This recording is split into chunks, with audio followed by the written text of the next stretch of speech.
Hello friends, welcome back to our channel. TET and DSC వారికి ఉపయోగపడే విధంగా కొన్ని వీడియోస్ అయితే మనము ఈ ఛానల్లో పెడుతున్నామండి. మీకు ఈ వీడియోస్ ఖచ్చితంగా ఉపయోగపడతాయి. ఇవి పాయింట్ వైజ్గా మనం లెసన్ మొత్తం చదవడం కంటే ఇలా పాయింట్ వైజ్గా చదువుకుంటే బిట్స్ అనేవి మనకు గుర్తుంటుంది. ఇంకా ఎగ్జామ్ జరగడానికి, టెట్ ఎగ్జామ్ జరగడానికి టైం చాలా దగ్గరగా వచ్చేసింది. జస్ట్ ఒకసారి ఈ లెసన్ రివ్యూ చేసుకున్నారు అని అంటే మీకు ఈజీగా బిట్స్ అనేవి అర్థమవుతాయి. ఈరోజు ఈ వీడియోలో అయితే నేను పని, శక్తి, సామర్థ్యము, ఇది 9th క్లాస్కి సంబంధించిన లెసన్ అండి. 9th క్లాస్కి సంబంధించిన లెసను 9th క్లాస్లో ఉందన్నమాట. సో ఈ టాపిక్ మీద ఏదైనా బిట్ ఇచ్చినప్పుడు మనం ఏ విధంగా ఆన్సర్ చేయాలి, నేను ఈ టాపిక్ ఎక్స్ప్లెయిన్ చేస్తాను. బిట్ అనేది కూడా ఏ వేలో ఇవ్వచ్చు అనేది కూడా నేను ఇక్కడే మీకు రైస్ చేస్తానండి. మీకు ఖచ్చితంగా ఈ వీడియో అయితే ఉపయోగపడుతుంది. స్కిప్ చేయొద్దండి, ఎండింగ్ వరకు చూడండి. మీ ఎగ్జామ్కి ఖచ్చితంగా ఉపయోగపడుతుంది. నాలెడ్జ్ లేకుండా బైహార్డింగ్గా మనం బిట్ ఒకటే చూసుకున్నామంటే అక్కడ ఆన్సర్ చేయడం కష్టం. దాంతోపాటు అట్లీస్ట్ పాయింట్కి రిలేటెడ్గా కంటెంట్ అనేది కూడా నేర్చుకున్నప్పుడే మనం ఈజీగా ఆన్సర్ అయితే చేయగలము. సో కాబట్టి నేను ఈ టాపిక్కి సంబంధించి వీలైనంత వరకు మోస్ట్లీ పాయింట్స్ అయితే కవర్ చేయడానికి చూస్తానండి. స్కిప్ చేయకుండా మీకు కావాలి, ఖచ్చితంగా మీరు నేర్చుకోవాలని ఇంట్రెస్ట్ ఉంటేనే ఈ వీడియోని చూడండి. అలానే ఇలాగే మరిన్ని వీడియోస్ కోసం తప్పకుండా ఛానల్ని కూడా సబ్స్క్రైబ్ చేయండి. కోచింగ్స్కి వెళ్ళలేకుండా చాలామంది ఇళ్ళలో కూర్చొని ప్రిపేర్ అవుతూ ఉంటారు కదా, వాళ్ళకి అలానే మాకు కూడా ఈ వీడియోస్ అనేవి ఉపయోగపడాలనే ఉద్దేశంతో నేను ఈ వీడియోస్ అయితే చూస్తున్నాను. ఈ కంటెంట్ అనేది మీకు ఖచ్చితంగా హెల్ప్ అవుతుంది. టాపిక్లోకి వెళదామండి. చూడండి, టాపిక్ పేరు చెప్పాను కదా ఆల్రెడీ, పని, శక్తి, సామర్థ్యము. ఇక్కడ ఫస్ట్ శక్తి, దాని యొక్క డెఫినేషన్ ఏంటండి? పని చేసేందుకు కావలసిన సామర్థ్యము. ఒక పని జరగాలి అంటే మనకు కావాల్సిన సామర్థ్యాన్ని ఏమంటామంటే శక్తి అంటాము. ఇది తెలుగు పదము. ఇంగ్లీష్లో దీన్ని ఏమంటాము అంటే ఎనర్జీ అంటాము. ఇక్కడ మీకు కనిపించకపోయినా పర్లేదు, నేను వాయిస్ ఇస్తున్నాను కాబట్టి మీకు ఇబ్బంది ఏమి ఉండదండి. మనకి సబ్జెక్ట్ ఆల్రెడీ ఐడియా ఉంది కాబట్టి నేను చెప్పేది మీకు ఇక్కడ ఖచ్చితంగా అర్థమవుతుంది, అలానే కనిపిస్తుంది కూడా. సో కాబట్టి మీరేం వరీ అవ్వద్దు, వీడియో అయితే స్కిప్ చేయకుండా ఎండింగ్ వరకు చూడండి. పని చేసేందుకు కావాల్సిన సామర్థ్యాన్ని ఏమంటాము? శక్తి అంటాము. ఇంగ్లీష్లో దీన్ని ఎనర్జీ అంటాము. ఈ ఎనర్జీ అనే వర్డ్ ఎనర్జియా అనే గ్రీక్ పదం నుంచి వచ్చింది. ఎనర్జియా అనేటువంటి గ్రీక్ పదం నుంచి వచ్చింది. ఓకే, ఇక్కడ ఎనర్జీ అని అంటే ఏంటి? చర్య అంటే ఒక కృత్యాన్ని నిర్వహించడం లేదా చర్య. ఇది ఎనర్జీ అనే గ్రీకు పదానికి ఉన్నటువంటి అర్థము. శక్తికి ప్రమాణంలో సీజియస్ పద్ధతిలో ఎర్గ్స్, ఎస్ఐ పద్ధతిలో జౌల్. వీటి మీద ప్రమాణాల మీద మనకి బిట్స్ రావడానికి అవకాశం ఉంది కదండి. ఏంటి? శక్తికి సీజియస్ పద్ధతిలో ప్రమాణంలో ఎర్గ్స్, ఎస్ఐ పద్ధతిలో ప్రమాణంలో జౌల్. ఓకేనండి. ఈ శక్తి అనేది అదిశ రాశి. శక్తి అనేది అదిశ రాశి, పని అదిశ రాశి. ఈ రెండు అదిశ రాశులు అనమాట. అంటే వీటికి పర్టికులర్ ఒక డైరెక్షన్ అనేది ఏముండదు. మనం బలం అనేది, శక్తి అనేది ఉపయోగించినప్పుడు, అలాగే ఒక పని అనేది జరిగిస్తున్నప్పుడు పర్టికులర్గా ఇదే డైరెక్షన్ చేయాలి అని మనకి ఏముండదు కదండి. మనకి ఏ డైరెక్షన్లో ఆ వర్క్ అనేది ఫినిష్ చేయడానికి పాసిబిలిటీ ఉంటుందో ఆ డైరెక్షన్లో మనము బలం అనేది ప్రయోగిస్తూ ఉంటాం కాబట్టి ఇది అదిశ రాశి. శక్తి, పని ఈ రెండు అదిశ రాశులండి. అలాగే ఒక జౌల్ అనేది ఎన్ని ఎర్గ్లకు సమానము? ఒక జౌల్ అనేది 10⁻7 ఎర్గ్స్కి సమానము. ఎన్ని ఎర్గ్స్ అండి? 10⁻7 ఎర్గ్స్కి. అలానే 1 erg is equal to 10⁻−7 joules. ఒక joule is equal to 10⁻7 ergs అయినప్పుడు ఒక ఎర్గ్ దేనికి ఈక్వల్ అవుతుంది అంటే ఇక్కడ ఉన్నటువంటి ఎర్గ్స్ అనేవి ఇటు సైడ్ వస్తే ఏమవుతుంది? 1/10⁻7 అవుతుంది కదా. దాన్ని మనం ఎలా రాసుకోవచ్చు? 10⁻−7 జౌల్స్గా రాసుకుంటాము. సో ఇవి మనకి ఇంపార్టెంట్ పాయింట్స్ అండి. శక్తికి ప్రమాణంలో సీజియస్ పద్ధతిలో ఎర్గ్స్, ఎస్ఐ పద్ధతిలో జౌల్. అలానే ఒక జౌల్ ఎన్ని ఎర్గ్స్కి సమానము? 10⁻7 ఎర్గ్స్. ఒక ఎర్గ్ దేనికి సమానము? 10⁻−7 జౌల్స్కి సమానము. అలాగే చెప్పాను కదా, శక్తి, పని అనేవి ఈ రెండు ఏ రాశులు అండి? అదిశ రాశులు. ఈ రెండు అదిశ రాశులు. నెక్స్ట్, శక్తి నిత్యత్వ నియమం ఏమిటి అంటే శక్తిని సృష్టించలేము, నాశనము చేయలేము, కానీ ఒక రూపంలో ఉన్న శక్తిని మరొక రూపంలోనికి మార్చవచ్చు. శక్తిత్య నిత్య నియమం. సో నిత్యత్వ నియమం అంటే సేమ్, అది పర్టికులర్గా ఇలా అనమాట. ఇక్కడ ఉన్నటువంటి ప్లేస్ అయితే మారుతుంది. రిమైనింగ్ నిత్యత్వ నియమం అంటే యాస్టీస్గా ఇదే స్టేట్మెంట్ అయితే ఉంటుంది కదా. శక్తి నిత్యత్వ నియమం ప్రకారం ఏంటి? శక్తికి సంబంధించినటువంటి నిత్యత్వ నియమము. ఈ శక్తిని మనము సృష్టించలేము, నాశనము చేయలేము, కానీ ఒక రూపంలో నుంచి మరొక రూపంలోనికి మార్చవచ్చు. ఇలా మార్చే ప్రక్రియను ఏమంటామంటే శక్తి బదిలీ అని అంటాము, లేదా శక్తి పరివర్తనం అంటాము. శక్తి బదిలీ లేదా శక్తి పరివర్తనం అంటారు. అలానే శక్తులు మనకి చాలా రకాలైతే ఉంటాయి కదండి. ఏంటి? రసాయనిక శక్తి, విద్యుత్ శక్తి, యాంత్రిక శక్తి, ఇలా ఇక్కడ కొన్ని రకాలైతే ఉన్నాయి కదా. అలానే అవి చేసేటువంటి పనులు. ఫర్ ఎగ్జాంపుల్ ఘటం తీసుకుంటే ఇదేం చేస్తుందంటే రసాయనిక శక్తిని విద్యుత్ శక్తిగా మారుస్తుంది. అలానే విద్యుత్ మోటార్ తీసుకుంటే విద్యుత్ శక్తిని యాంత్రిక శక్తిగా మారుస్తుంది. అలానే జనరేటర్ తీసుకుంటే యాంత్రిక శక్తిని విద్యుత్ శక్తిగా మారుస్తుంది. ఇవి శక్తికి సంబంధించినవి. వీటి మీద మనకి బిట్ రావడానికి అవకాశం ఉంది కదా. అంటే ఏంటి? విద్యుత్ శక్తిని యాంత్రిక శక్తిగా మార్చేది ఏంటి? మోటారా, ఘటమా, జనరేటరా? ఇలా ఇస్తారు. యాంత్రిక శక్తిని విద్యుత్ శక్తిగా మార్చడానికి ఉపయోగించేది ఏంటి? జనరేటరా, మోటార్, ఘటం, ఈ మూడు. ఇట్లా పర్టికులర్ ఏదైనా ఇవ్వచ్చు వాడు ఆప్షన్స్లో. ఆన్సర్ ఏంటంటే జనరేటర్. జనరేటర్ ఏం చేస్తుంది? యాంత్రిక శక్తిని విద్యుత్ శక్తిగా మారుస్తుంది. విద్యుత్ మోటార్ విద్యుత్ శక్తిని యాంత్రిక శక్తిగా మారుస్తుంది. విద్యుత్ ఘటము అంటే బ్యాటరీ ఏం చేస్తుందండి? రసాయనిక శక్తిని విద్యుత్ శక్తిగా మారుస్తుంది. ఓకేనండి, ఇది శక్తికి సంబంధించిన ఇన్ఫర్మేషన్. నెక్స్ట్ పని ఏంటి? ఒక వస్తువులో పని జరిగేందుకు, ఒక వస్తువుపై పని జరిగింది అంటే ఒక వస్తువుపై పని జరిగేందుకు ఒక వస్తువుపై బలం ప్రయోగించడం, ఆ వస్తువులో స్థానభ్రంశం కలగాలి. పని జరిగింది అంటే ఏంటి? పని జరగాలంటే ఆ వస్తువుపై ఏం జరగాలంటే స్థానభ్రంశం కలగాలి. ఇది మెయిన్ పాయింట్, స్థానభ్రంశం. ఇది జరిగితేనే అక్కడ ఏం జరిగినట్టు? పని జరిగినట్టు అనమాట. పని అని చెప్పొచ్చు. ఒక వస్తువుపై బలం ప్రయోగించడం వల్ల ఆ వస్తువు అనేది స్థానభ్రంశం చెందితే ఆ వస్తువుపై ఏం జరిగినట్టు? పని జరిగినట్టు. జరిగిన పని ఈజ్ ఈక్వల్ టు ఇదిగో ప్రయోగించిన బలము అలానే స్థానభ్రంశము. ఇక్కడైతే ఈజీగా మనం డెఫినేషన్ చేయొచ్చు కదండి, ఈజీగా డిఫైన్ చేయొచ్చు. చూడండి, పనిని ప్రయోగించిన బలం అంటే ఏంటి? ఒక వస్తువుపై బలాన్ని ప్రయోగించినప్పుడు అది స్థానభ్రంశము చెందితే అక్కడ ఏం జరిగినట్టు? పని జరిగినట్టు. స్థానభ్రంశం అంటే ఏంటండి? ఆ ప్లేస్ అనేది మారడం అనమాట, ఒక ప్లేస్ నుంచి మరో ప్లేస్కి అనేది మారడం. ఫార్ములా చూస్తే పని W ఈక్వల్ టు ప్రయోగించిన బలము ఫోర్స్ ఇంటూ స్థానభ్రంశము, W is equal to FS. ఇవి పనికి ఫార్ములా. అలానే కోణం ప్రకారంగా చూస్తే జరిగిన పని ఈజ్ ఈక్వల్ టు ప్రయోగించిన బలము ఇంటూ స్థానభ్రంశము ఇంటూ దాని మధ్య కోణము, దాని మధ్య కోణం యొక్క విలువ. దీనిలో రాసుకోవచ్చు W is equal to FS cos theta, FS cos theta. ఇది అదిశల లబ్ధం కాబట్టి మనము దీన్ని ఇలా అయితే చూపిస్తాము. W is equal to F bar dot S bar. ఇది అదిశల లబ్ధానికి ఫార్ములా. ఇక్కడ అంటే ఏంటి? రెండు సదిశలని కాస్ తీటాతో వ్రాసినప్పుడు పని శక్తికి ఒకే ప్రమాణాలు అనేవి ఉంటాయి. రెండు సదిశలకి కాస్ తీటా అనేది వ్రాసినప్పుడు పని శక్తికి ఒకే ప్రమాణం అనేది ఉంటుంది. సో ఓకేనండి, మనకి మెయిన్ ఇంపార్టెంట్ ఏంటి? జరిగిన పనికి ఫార్ములా, అలానే యాంగిల్ ఇచ్చినప్పుడు formula W is equal to FS cos theta, FS cos theta. అలానే పనికి CGS పని ప్రమాణాలు ఏంటి? Dyne centimetre. CGS పనికి ప్రమాణాలు డైన్ సెంటీమీటర్. దాన్ని ఏమంటాము? ఎర్గ్ అంటాము. ఏమంటారండి? ఎర్గ్. అంటే 1 ఎర్గ్ ఈజ్ ఈక్వల్ టు ఎంత, ఎలా డిఫైన్ చేయొచ్చు? 1 erg is equal to dyne into centimetre. అలానే 1 joule is equal to newton into metre. Joule is equal to newton into metre, erg is equal to dyne into centimetre. ఓకేనండి, ఇది పనికి సంబంధించినటువంటి information. ఇక్కడ వరకు అయితే క్లియరే కదండి. పని అంటే ఏంటి? ఒక వస్తువుపై బలాన్ని ప్రయోగించినప్పుడు ఆ వస్తువు స్థానభ్రంశం చెందితే అక్కడ పని జరిగింది అని అంటాము. ఫార్ములా చూస్తే W is equal to FS. అలానే కోణాల విలువ, కోణం బేస్ చేసుకుని దాని ఫార్ములా ఏంటి? FS cos theta, FS cos theta. ఇంతకుముందే చెప్పాను కదండి, శక్తి పని అనేవి అదిశ రాశులు. అలాగే పని యొక్క ప్రమాణాలు CGSలో చూస్తే డైన్ సెంటీమీటర్. దీన్ని మనం ఎలా చెప్పొచ్చు? 1 ఎర్గ్. SI ప్రమాణాలు న్యూటన్ మీటర్. ఇది దేనికి ఈక్వల్? ఒక జౌల్కి ఈక్వల్. ఒక joule is equal to newton metre, ఒక erg is equal to dyne centimetre. ఓకేనండి, ఇది పని మరియు శక్తికి సంబంధించినటువంటి ఇన్ఫర్మేషన్. మనం ఇప్పుడు ప్రమాణాలు చూసాం కదండి, ఎగ్స్, జౌల్, డైన్, సెంటీమీటర్, ఇలా కొన్ని ప్రమాణాలు అయితే చూసాం కదా. వాటి నిర్వచనాలు ఇక్కడ చూద్దాము. ఒక ఎర్గ్ అనేది 1 డైన్ సెంటీమీటర్కి సమానం అని చెప్పాము. ఒక ఎర్గ్ అనేది 1 డైన్ సెంటీమీటర్కి సమానం. అంటే దాన్ని ఎలా డిఫైన్ చేయొచ్చు అంటే, ఒక వస్తువుపై ఒక డైన్ బలం ప్రయోగించినప్పుడు అది ఆ వస్తువు అనేది 1 సెంటీమీటర్ దూరం స్థానభ్రంశం చెందితే అక్కడ ఏం జరిగినట్టు? ఒక ఎర్గ్ పని అనేది జరిగినట్టు. 1 ఎర్గ్ 1 డైన్ సెంటీమీటర్కి సమానము. దాన్ని ఎలా చెప్పొచ్చు? ఒక వస్తువుపై ఒక డైన్ బలము ప్రయోగించినప్పుడు అది 1 సెంటీమీటర్ దూరం స్థానభ్రంశము కలిగిస్తే అది ఒక ఎర్గ్ పని అనేది జరిగింది. ఇది ఎర్గ్కి సంబంధించినటువంటి నిర్వచనం. అలానే జౌల్ అంటే ఏం చెప్పామండి? Newton centimetre. డైన్ అంటే ఎర్గ్ అంటే డైన్ సెంటీమీటర్, జౌల్ అంటే న్యూటన్ సెంటీమీటర్. ఇక్కడేం చెప్పొచ్చు? ఒక వస్తువుపై 1 న్యూటన్ బలాన్ని ప్రయోగించినప్పుడు ఆ వస్తువు అనేది 1 సెంటీమీటర్ స్థానభ్రంశం కలగజేస్తే అది ఒక జౌల్ పనికి సమానము. ఒక జౌల్కి సమానము. ఒక joule is equal to 1 newton centimetre, ఒక erg is equal to dyne centimetre. పని ప్రకారము దీన్ని మనం ఎలా నిర్వచనం చేయొచ్చు? ఒక వస్తువుపై 1 న్యూటన్ బలాన్ని ప్రయోగిస్తే అది 1 సెంటీమీటర్ స్థానభ్రంశం, అంటే 1 సెంటీమీటర్ అనేది దూరం జరగాలి. అలా జరిగిందంటే అక్కడ జరిగిన పని దేనికి సమానము? ఒక జౌల్కి సమానము. అర్థమైంది అనుకుంటున్నానండి.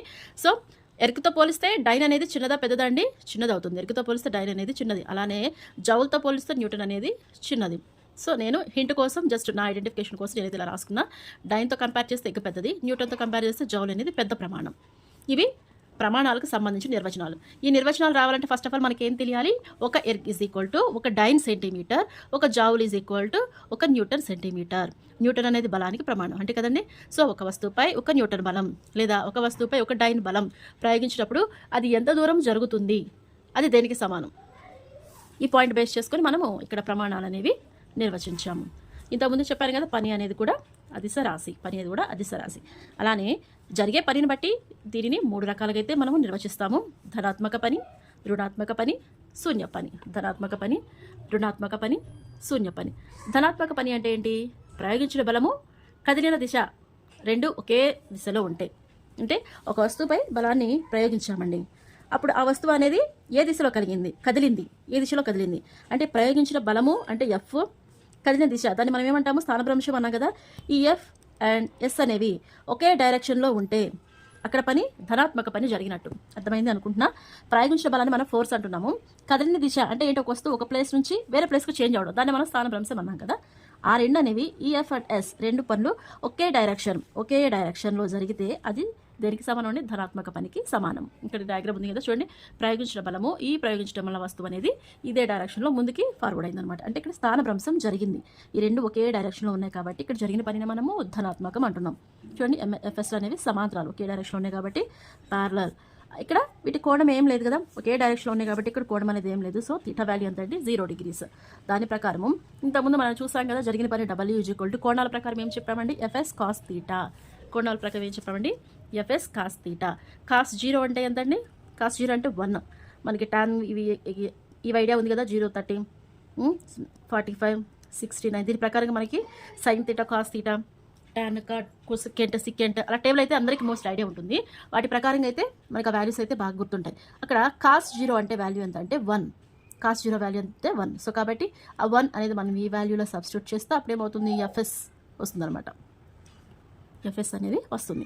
అంటే జరిగిన పని దేనికి సమానం అండి? ఎఫ్ఎస్. ఎప్పుడు వస్తుంది ఇది?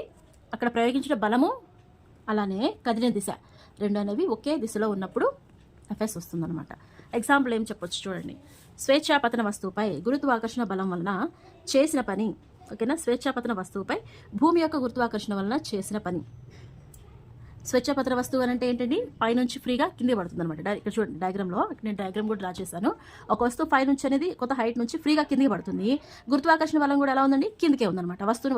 గురుత్వాకర్షణ బలం ఏం చేస్తుంది? వస్తువుని భూమి వైపే లాగుతుంది. అంటే వస్తువు కిందికి పడడము, భూమి గురుత్వాకర్షణ బలము రెండు కూడా ఏ డైరెక్షన్లో ఉన్నాయి? కిందికే ఉన్నాయి. అంటే సేమ్ డైరెక్షన్లో ఉన్నాయి. సేమ్ డైరెక్షన్లో ఉన్నాయి అని అంటే అదే పని ధనాత్మక పని. అలానే మెట్లు క్రిందికి దిగుతున్న వ్యక్తిపై భూమి యొక్క గురుత్వాకర్షణ బలము పనిచేయుట. మెట్లు క్రిందికి దిగుతాం, మెట్లు పై ఎక్కడం కాదు, మెట్లు కింది దిగుతూ ఉన్నాము. అంటే వస్తువు అయితే ఎలా కింది పడుతుందో అలానే మనం కూడా కిందికే వస్తున్నాం. అప్పుడు మన యొక్క డైరెక్షన్, భూమి యొక్క గురుత్వాకర్షణ బలం రెండు కూడా సేమ్, అంటే డౌన్వర్డ్ డైరెక్షన్లోనే ఉంటాయి. కాబట్టి ఇక్కడ ఇది కూడా దీనికి ధనాత్మక పనికి ఎగ్జాంపుల్. నెక్స్ట్, ఒక రోడ్డుపై వెళుతున్న వాహనంలోని ఇంజిన్ పనిచేసే బలము. ఒక రోడ్డుపై వెళుతున్న వాహనం అంటే భూమిపై వాహనం అనేది వెళుతూ ఉన్నప్పుడు ఆ కార్ అనేది భూమిపై కొంత ఘర్షణ బలాన్ని అనేది ప్రయోగిస్తూ ఉంటుంది. అది ఇంజిన్ బలాన్ని ప్రయోగిస్తూ ఉంటుంది. కాబట్టి ఇది కూడా ఏ డైరెక్షన్లో? డౌన్వర్డ్ డైరెక్షన్లోనే పనిచేస్తుంది. అంటే అక్కడ పనిచేసే బలము కిందికే పనిచేస్తుంది. ఇక్కడ కూడా పని అనేది ఒకే డైరెక్షన్లో జరుగుతున్నాయి. అంటే ఏంటి? అది ప్రయోగించే బలము అలానే అది కదిలే దిశ రెండు కూడా భూమి వైపే ఉన్నాయి. కాబట్టి ఇక్కడ కూడా పని ఏం చెప్పొచ్చు అండి? ధనాత్మక పని. సో ఇక్కడ ఎగ్జాంపుల్స్ అనమాట. ధనాత్మక పని అని నిర్వచించడానికి ఎగ్జాంపుల్స్ ఏమి ఇవ్వచ్చు? స్వేచ్ఛాపతన వస్తువుపై భూమి యొక్క గురుత్వాకర్షణ బలం వలన చేసిన పని.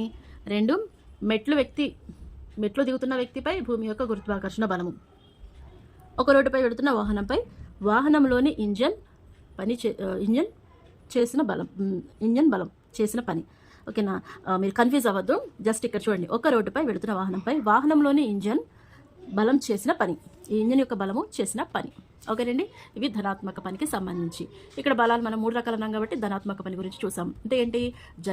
ప్రయోగించిన బలము, స్థానభ్రంశం రెండు అనేది సేమ్ డైరెక్షన్లో ఉండాలి. అప్పుడు మనకి ఫార్ములా ఏమొస్తుందండి? W=FS. ఒకే డైరెక్షన్లో పనిచేస్తున్నాయి కాబట్టి ఇక్కడ థీటా వాల్యూ 0 అవుతుంది. అప్పుడు FS కాస్ థీటా వాల్యూ 0. అప్పుడు కాస్ 0 ఎంత? 1. దట్స్ వై మనకి ఏమొస్తుందంటే FS, W=FS అనేది వస్తుంది. దీనికి సంబంధించింది. అలానే చూడండి, ఇది రుణాత్మక పనికి. ఇక్కడ రుణాత్మకం అంటే ఏంటి? ప్రయోగించిన బలము అలానే స్థానభ్రంశము అంటే కదిలిన దిశ. రుణాత్మక దిశ ఇది చూద్దాం చూడండి. ఇక్కడ రుణాత్మక పని అంటే ఏంటి? ప్రయోగించిన బలము అలానే వస్తువు కదిలిన దిశ. ఆ కదిలిన దిశనే మనం ఏమంటాము? స్థానభ్రంశము. ఈ రెండు అనేవి ఆపోజిట్ డైరెక్షన్లో ఉన్నాయి. ఆపోజిట్ డైరెక్షన్లో ఉంటే అక్కడ రుణాత్మక పని జరిగినట్టు, అంటే వ్యతిరేక దిశలో ఉన్నాయి. అప్పుడు వాటి మధ్య కోణం ఎంత అవుతుందంటే 180 degrees అవుతుంది. ఎంత అవుతుందండి? 180 degrees అవుతుంది. ఇక్కడ F అంటే ఫోర్స్, S అంటే స్థానభ్రంశము, ఈ రెండు పరస్పరము వ్యతిరేకంగా ఉన్నాయి. వాటి మధ్య కోణం ఎంత? 180 degrees. మనకి టేబుల్ అయితే ఐడియా ఉంది కదండి. So as for formula W is equal to FS cos theta.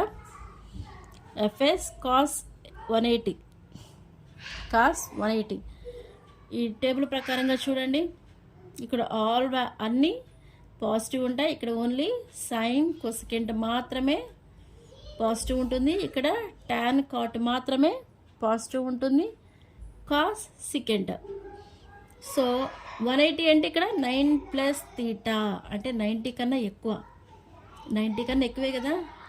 ఇక్కడ ఓన్లీ సైన్ కాస్ మాత్రమే పాజిటివ్, కొసెకెంట్ మాత్రమే పాజిటివ్, రిమైనింగ్ అని నెగిటివ్. కాస్ 180 అన్నాం కాబట్టి కాస్ వాల్యూ ఎంత అవుతుంది? -1 అవుతుంది. యాక్చువల్లీ -1. కాబట్టి ఆ -1 మనకి సబ్స్టిట్యూట్ చేస్తే W ఈజ్ ఈక్వల్ టు ఎంత అవుతుందండి? -FS. మరి ఇదంతా ఇప్పుడే చూస్తూ కన్ఫ్యూజ్ అవ్వద్దు. నేను 1 by 1 పాయింట్ వైజ్గా మీకు ఎక్స్ప్లెయిన్ చేస్తాను. స్కిప్ చేయొద్దండి. మీకు ఖచ్చితంగా అర్థమయ్యేలాగే నేను ఎక్స్ప్లెయిన్ చేస్తాను. స్కిప్ చేయొద్దు. మీరు చూసుకోండి, ఎగ్జామ్ ఖచ్చితంగా ఉపయోగపడతాయి. సో ఇక్కడ రుణాత్మక పనికి సంబంధించి ఎగ్జాంపుల్స్ ఏంటండి? పైకి విసిరిన వస్తువుపై భూమి యొక్క గురుత్వాకర్షణ బలము చేసిన పని. పైకి విసిరిన వస్తువు, ఇందాకేం చెప్పాము? కిందికి పడే వస్తువు. ఇప్పుడు పైకి విసిరే వస్తువుపై భూమి యొక్క గురుత్వాకర్షణ బలము చేసిన పని. ఇది ధనాత్మక పనికి ఉదాహరణ. మెట్లు పైకి ఎక్కేటప్పుడు, కిందాక ఏం చెప్పాము? మెట్లు కిందికి దిగేటప్పుడు. ఇక్కడ మెట్లు పైకి ఎక్కేటప్పుడు వ్యక్తిపై భూమి యొక్క గురుత్వాకర్షణ బలము చేసిన పని. పైకి ఎక్కుతూ ఉన్నప్పుడు డైరెక్షన్ అనేది ఇలా ఉంటుంది. భూమి యొక్క గురుత్వాకర్షణ బలం కిందకు ఉంటుంది. మనిషి పైకి ఎక్కుతున్నాడు, భూమి గురుత్వాకర్షణ బలం కిందకు ఉంది. చూడండి, ఈ 2 డైరెక్షన్స్ ఎలా ఉన్నాయి? ఆపోజిట్ ఉన్నాయి. అలానే ఒక రోడ్డుపై వెళుతున్న వాహనంపై రోడ్డు యొక్క ఘర్షణ బలం చేసిన పని. వాహనంలోని ఇంజిన్ బలం చేస్తే అది ధనాత్మక బలము. అలా కాకుండా రోడ్డు యొక్క ఘర్షణ బలము, వాహనంపై రోడ్డు యొక్క ఘర్షణ బలము చేసిన పనిని రుణాత్మక పని అని అంటాము. ఇవి ఎగ్జాంపుల్స్ గుర్తుపెట్టుకోండి. భూమి నుంచి స్వేచ్ఛగా క్రిందికి పడే వస్తువు అంటే పాజిటివ్. అలా కాకుండా పైకి ఎగురుతుంది అంటే నెగిటివ్. మెట్లు పైనుంచి కిందికి దిగుతున్నాము అంటే పాజిటివ్, పైకి ఎక్కుతున్నారు అంటే నెగిటివ్. రోడ్డుపై వెళుతున్న వాహనంపై వాహనంలోని ఇంజిన్ పనిచేసే బలం అంటే పాజిటివ్. అలా కాకుండా వాహనంపై రోడ్డు యొక్క ఘర్షణ బలం చేసే పని అని అంటే నెగటివ్. ఇవి రుణాత్మక పనికి సంబంధించినటువంటి ఎగ్జాంపుల్స్. నెక్స్ట్ చూడండి, శూన్య పని. ఇంకోటి ఏంటండి? శూన్య పని. ఇక్కడ చూడండి, ఈ 2 తలాలు ఏ డైరెక్షన్లో ఉంటాయండి? ఆపోజిట్ డైరెక్షన్లో ఉంటాయి. పర్పెండిక్యులర్గా ఉంటాయి. ఇది మెయిన్ పాయింట్. పర్పెండిక్యులర్ అంటే లంబ దిశలో ఉంటాయి. ప్రయోగించే బలము అలానే వస్తువు కదిలే దిశ, ఈ 2 ఒకదానికి కూడా ఎలా ఉంటాయి? లంబ దిశలో ఉంటాయి. సో ప్రతి చోట నేను డయాగ్రామ్స్ కూడా మెన్షన్ చేశాను. పర్టికులర్గా మీకు అర్థమైపోతుంది. జస్ట్ ఇది కనిపించడం లేదు కాబట్టి నేను మీకు ఎక్స్ప్లెయిన్ చేస్తున్నాను. Everything is good in screen, that's why. చూడండి, ఇక్కడ ఖచ్చితంగా మీకు డయాగ్రామ్ చూస్తే ఆటోమేటిక్గా అర్థమైపోతుందండి. ఇక్కడ ఏంటి? ఇది ప్రయోగించిన బలము. ఓకేనా? ఇక్కడ ప్రయోగించిన బలము, ఇది స్థానభ్రంశము కదా. ఈ FS ఒకదానితో ఒకటి ఎలా ఉన్నాయి? లంబంగా ఉన్నాయి. లంబంగా ఉన్నాయి అంటే కోణం ఎంత అవుతుందండి? 90 degrees. సో మనం ఫార్ములాలో సబ్స్టిట్యూట్ చేస్తే W is equal to FS cos theta. FS cos theta అంటే cos 90 ఎంత అండి? 0. కాబట్టి ఈ ప్లేస్లో మనం 0ని సబ్స్టిట్యూట్ చేస్తే FS ఇంటూ 0, అప్పుడు వాల్యూ ఏమవుతుంది? 0 అవుతుంది. అంటే ఏంటి? ఒక వస్తువుపై జరిగిన పని అంటే ఒక వస్తువుపై ప్రయోగించిన బలము, ఆ వస్తువు స్థానభ్రంశం జరిగినప్పుడు జరిగిన పని ఏమవుతుంది? 0 అవుతుందన్నమాట. అంటే అక్కడ అసలు పని ఏమీ జరగలేదు. బల ప్రయోగించాము, స్థానభ్రంశము జరిగింది. ఆ 2 డైరెక్షన్లు ఎలా ఉన్నాయి? లంబ దిశలో, ఒకదాని ఒకటి లంబంగా ఉన్నాయి. దానివల్ల అక్కడ ఏం జరగలేదు? పని జరగలేదు. సో ఇప్పుడు మనకి క్వశ్చన్ అడగడానికి అవకాశం ఏముంటుందండి? పని ఒక వస్తువుపై బలాన్ని ప్రయోగించినప్పుడు జరిగిన స్థానభ్రంశం అనేది బలానికి లంబ దిశలో ఉన్నప్పుడు జరిగిన పని అనేది ఎలా జరుగుతుందండి? ధనాత్మక పని, రుణాత్మక పని, శూన్య పని. లంబంగా అంటే శూన్య పని. ఇక్కడ మనకి హింట్ వైజ్గా ఏం గుర్తుపెట్టుకోవచ్చు అంటే ఎఫ్ మరియు ఎస్లు సేమ్ డైరెక్షన్లో ఉంటే, ఎఫ్ మరియు ఎస్లు సేమ్ డైరెక్షన్లో ఉంటే పాజిటివ్, ఆపోజిట్ డైరెక్షన్లో ఉంటే నెగిటివ్, అండ్ ఒకదాని ఒకటి ఇలా పర్పెండిక్యులర్గా ఉంటే ఏమవుతుంది? జీరో. అంటే అక్కడ అసలు ఏమి పని జరగట్లేదు అని అర్థం అనమాట. సో ఇలా అయితే మనం గుర్తుపెట్టుకోవచ్చు. అండ్ ఎగ్జాంపుల్స్ చూడండి. ఆగి ఉన్న బస్సును కదిలేందుకు ప్రయత్నిస్తున్న పిల్లవాడు బస్సుపై కలిగి చేసే పని. బస్సు అలా ఆగి ఉంది, కానీ ఆ పిల్లాడు నెట్టేస్తూ ఉన్నాడు అనమాట, దాని మీద బలప్రయోగం చేస్తూ ఉన్నాడు. అసలు అదేం జరగదు, బస్సు అలానే స్టేబుల్గా ఉంది. అంటే బస్ అనేది డౌన్వర్డ్ డైరెక్షన్లో బలాన్ని ప్రయోగిస్తుంది, అంటే ఇలానే ఉంటుంది. పిల్లాడు ఇలా బలాన్ని ప్రయోగిస్తున్నాడు. ఇప్పుడు చెప్పండి, ఇక్కడ ఉన్న ఫోర్స్, ఇక్కడ ఉన్న ఎస్ అనేవి రెండు ఏ డైరెక్షన్లో ఉన్నాయి? 1/1 పర్పెండిక్యులర్లో ఉన్నాయి. That's why it's example of zero work. ఓకేనా? నెక్స్ట్, ఒక పెద్ద బండరాయి కదిపేందుకు ప్రయత్నిస్తున్న వ్యక్తి కలుగు చేసిన పని. ఇంకా ఇలా అనమాట. ఆగి ఉన్న బస్సుని, పెద్ద బండరాయిని, తలపై సూట్ కేసు పెట్టుకొని నడుస్తున్న కూలి. ఇది ఇంపార్టెంట్ అండి, ఎందుకంటే ఇది ఎక్కువ శాతం టెట్ రాసినప్పుడు కావచ్చు, ఎక్కువగా రిపీటెడ్గా పెట్టారనమాట. ఏంటి? తలపై సూట్ కేసు పెట్టుకొని నడుస్తున్న కూలి, సూట్ కేసుపై చేసిన పని. తలపై సూట్ కేసు పెట్టుకొని నడుస్తున్న కూలి, సూట్ కేసుపై జరిగిన పని. ఏ పని జరుగుతుందండి? ఏ పని జరుగుతుంది? శూన్య పని జరుగుతుంది. మనం ఏం చేస్తూ ఉంటాము? పాజిటివ్ నెగిటివ్ పెడతాం. అంటే నడుస్తూ ఉన్నాడు కదా సూట్ కేసుపై అని అంటే ఒకటేంటి, ఒకే డైరెక్షన్లో ఉన్నాయి కదా అని ధనాత్మకమో, లేకపోతే అంటే ఆ టైంలో మనం ఉన్నటువంటి ఆలోచనను బట్టి ఇవి సెలెక్ట్ చేస్తాం. కానీ మనము పర్టికులర్గా ఏదో ఒక పని జరిగింది అనుకుంటాం, అసలు ఏం జరగలేదు అనేది మనం ఐడెంటిఫై చేయలేము. కానీ ఇక్కడ ఏంటి? తలపై సూట్ కేసు పెట్టుకొని నడుస్తున్న కూలి, సూట్ కేసుపై చేసిన పని. ఇలా ఉంటే అక్కడ ఏం జరిగినట్టు? అసలు పని ఏమీ జరగనట్టు. ఇదేంటి? ఎగ్జాంపుల్ ఆఫ్ శూన్య పని. ఓకేనండి? పర్టికులర్గా ఈ ఎగ్జాంపుల్స్ కూడా మనమైతే బాగా గుర్తుపెట్టుకోవాలి. దీని మీద అయితే బిట్స్ అయితే నేను టెట్ ఎగ్జామ్ రాసినప్పుడల్లా బిట్ అయితే చూస్తూనే ఉన్నాను. నేను ఖచ్చితంగా రాసిన వాళ్ళందరూ కూడా ఐడియా ఖచ్చితంగా ఉంటుంది. అంటే మనం టెట్ రాస్తూనే ఉన్నాం కాబట్టి ఒక పాయింట్ వైజ్గా చదువుకుంటూ వెళ్తున్నప్పుడు మనకి ఆటోమేటిక్గా అది గుర్తొస్తుంది. ఓకే, ఈ బిట్ ఒకసారి ఎగ్జామ్లో మనకు వచ్చింది అనే ఐడియా అయితే ఖచ్చితంగా వస్తుంది. ఆ వేలోనే చెప్తున్నాను. ఈ బిట్ అయితే ఒకసారి వచ్చిందండి. ఇలాంటి కొన్ని పాయింట్స్ అయితే నేను ఇలా కూడా హైలైట్ చేస్తూ ఉంటాను. స్కిప్ చేయొద్దు, ఎండింగ్ వరకు అయితే చూడండి. మరొక పాయింట్ చూడండి. తలపై సూట్ కేస్ పెట్టుకొని నడుస్తున్న కూలి రోడ్డుపై వెళుతున్నప్పుడు సూట్ కేసుపై చేసిన పని. మీకు డయాగ్రామ్ చూడండి, మీకు క్లియర్గా అర్థమవుతుంది. ఇక్కడ పర్సన్ ఉన్నాడు, ఇతను ఏం చేస్తున్నాడు? సూట్ కేసుని పైకి ఎత్తుకుంటున్నాడు. పైకి ఎత్తుకోవడం వలన చూడండి, ఇందాక మనం చెప్పుకున్నాం కదా, మెట్లు పైకి ఎక్కుతున్నప్పుడు, ఏదైనా వస్తువుని పైకి విసిరినప్పుడు ఏం బలం పనిచేస్తుందండి? ఏ పని జరుగుతుంది? రుణాత్మక పని. ఇక్కడ కూడా ఇతను ఏం చేస్తున్నాడు? తన సూట్ కేసుని పైకి ఎత్తుతున్నాడు. దానివల్ల భూమి యొక్క గురుత్వాకర్షణ బలము కింది పనిచేస్తుంది. సూట్ కేసుపై అప్పుడు ఏ బలం పనిచేస్తుందండి? గురుత్వాకర్షణ బలమే కదా. కాబట్టి ఇక్కడ ఏ పని జరుగుతుంది? రుణాత్మక పని జరుగుతుంది. ఏమి కన్ఫ్యూజన్ వద్దు, నేను జస్ట్ ఇలా చక్కగా డయాగ్రామ్స్ కూడా వేసి మీకు ఎక్స్ప్లెయిన్ చేస్తున్నాను. డౌట్స్ ఏమి ఉండదండి, క్లియర్గా ఉంటుంది. ఇన్ కేస్ మీకు ఏమైనా డౌట్ ఉంటే కామెంట్ చేయండి, నేను జస్ట్ దానికి బెట్టికి ఆన్సర్ చేయడానికి ట్రై చేస్తాను.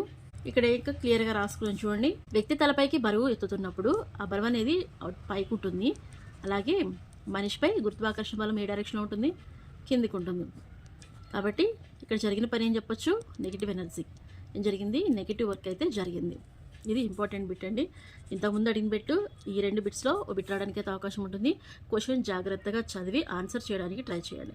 ఇప్పుడు మనం 3 రకాల పనుల గురించి చూసాము. ధనాత్మక పని, రుణాత్మక పని, శూన్య పని. అలానే శక్తి బదిలీ ఆధారంగా పనులు అనేవి మరిలో 3 రకాలుగా వర్గీకరించారు. అది ధనాత్మక పని, రుణాత్మక పని, శూన్య పని. ఇక్కడ దేని ఆధారంగా? శక్తి బదిలీ ఆధారంగా. ధనాత్మక పని అంటే ఏంటి? ఒక వస్తువు పని జరగడం వల్ల దాని శక్తి అనేది పెరిగితే, అంటే ఆ వస్తువుకి శక్తి అనేది లభిస్తే అది ధనాత్మక పని. రుణాత్మక పని ఒక వస్తువుల పని జరగడం వలన దానిలో శక్తి కోల్పోతే అంటే దానికి ఎనర్జీ తగ్గితే. ఇక్కడ హింట్స్ రాసుకొని చూడండి. దానికి శక్తి పెరిగితే ఏమో ధనాత్మక పని, ఇక్కడ ఆ శక్తి ఏమవుతుంది? తగ్గితే. అలాగే తగ్గడం అంటే ఏంటి? కోల్పోతే రుణాత్మక పని. అలానే శూన్య పని అంటే ఏంటి? ఒక వస్తువుల పని జరగడం వలన శక్తిలో మార్పు అనేది లేకపోతే అక్కడ ఏ పని? శూన్య పని. బలమై పని అయితే జరిగింది, కానీ ఆ శక్తిలో ఎటువంటి మార్పు అయితే లేదు. అక్కడ జరిగిన పని ఏమంటాము? శూన్య పని. ఓకేనండి. ఇలాంటి స్టేట్మెంట్స్ మీద మనకి డైరెక్ట్ బిట్సే వస్తాయి, ఇబ్బంది ఏమి ఉండదు. కాకపోతే మనము శక్తి బదిలీ ఆధారంగా ధనాత్మక పని, రుణాత్మక పని, శూన్య పని. శక్తి అనేది ఎక్కువగా లభిస్తే ధనాత్మకం, శక్తిని కోల్పోతే రుణాత్మకం, శక్తిలో ఎటువంటి మార్పు లేకపోతే శూన్య పని. ఓకేనా ఫ్రెండ్స్? సో ఇక్కడి వరకైతే ఏమేమి చూసామండి? శక్తి చూసాము, పని చూసాము, వాటి యూనిట్స్ చూసాము. అలాగే శక్తికి సంబంధించి 3 రకాల పనులు, అలానే శక్తి ఆధారంగా 3 రకాల పనులు, ధనాత్మక, రుణాత్మక, శూన్య పని. అలానే వాటికి సంబంధించిన ఎగ్జాంపుల్స్ కూడా చూసాము.